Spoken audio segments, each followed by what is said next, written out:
Dans le monde ici, quel qu'en soit le bonheur que le bon Dieu donne à l'être humain ici, il demandera encore une autre, parce que ça ne suffit pas. Il dit, le seul jour où l'être humain sera satisfait, c'est le jour où il ira dans le paradis. Dieu va lui donner quelque chose jusqu'à ce que lui-même, il va dire à son Seigneur, ça suffit mon Seigneur, c'est bon, c'est trop pour moi.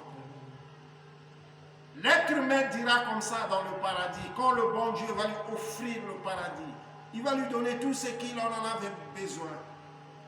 L'être humain dira en ce temps, Allah, c'est trop, c'est beaucoup. Avec tout ce que tu m'as donné, c'est trop, ça va comme ça, Allah. Allah va lui dire, non, ça ne va pas. Je t'avais promis.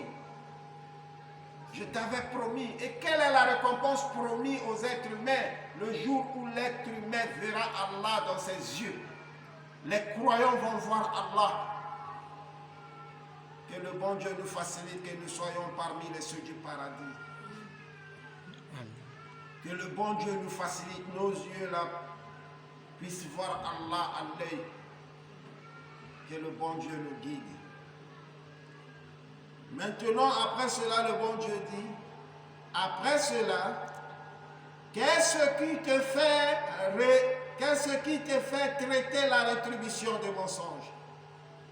C'est peut-il, ô fils d'Adam, qu'après tout cela, tu démentis la rétribution, soit la perspective de la sanction, de la récompense divine, le jour de la résurrection, alors que tu n'es pas sans savoir que celui qui a créé les êtres une première fois est certes capable de les ressusciter une seconde fois. Qu'est-ce qui t'empêche dès lors de reconnaître l'existence de la rétribution divine? Dieu n'est-il pas le plus sage des juges? C'est-à-dire en voyant seulement les bienfaits que le bon Dieu a fait, en voyant seulement ses miracles, en voyant seulement la venue des prophètes, en voyant seulement les enseignements des prophètes, en voyant seulement la parole du Coran, ça doit donner la foi à l'être humain de comprendre que le Yawm al-Qiyamah viendra. L'être humain doit avoir la conviction que nous serons ressuscités. Donc après avoir entendu toutes ces vérités, jusqu'alors tu as doute que le bon Dieu ne va pas ressusciter les gens. Donc c'est pour faire éveiller les êtres humains. Cette parole de la fin, presque de l'avant-dernier, que le bon Dieu a dit, qu'est-ce qui te fait traiter la rétribution de mensonge? Il pose la question. Après avoir vu le bienfait d'Allah, il t'a créé dans la forme la plus parfaite. Parce que c'est ce que nous devrons penser. Pour être croyant, ce n'est pas parce que j'ai vu mon père croyant. Pour être croyant, ce n'est pas il faut que j'ai vu ma maman croyant.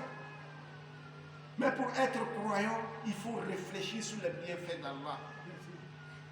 Et c'est pourquoi le prophète a dit, dans un hadith, le prophète a dit, une heure de réflexion takbir vaut mieux que 60 ans de prières surrogatoires. C'est-à-dire, celui qui met sa réflexe au bienfait d'Allah, regarde les mers, regarde les fleuves, regarde le soleil, la lune. En voyant ces choses, les étoiles, la nuit, le jour, tout ça c'est des grands miracles. Donc si tu veux voir Allah, tu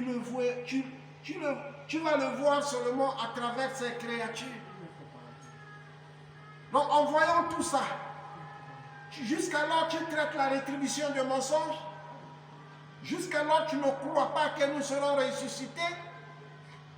Voilà la réponse. Hein? Après cela, qu'est-ce qui te fait traiter la rétribution des mensonges? Dieu n'est-il pas le plus sage des juges? Dieu n'est-il pas le plus sage des juges? La question a été posée. La réponse est nous-mêmes qui devrons donner direct. C'est le plus sage des juges.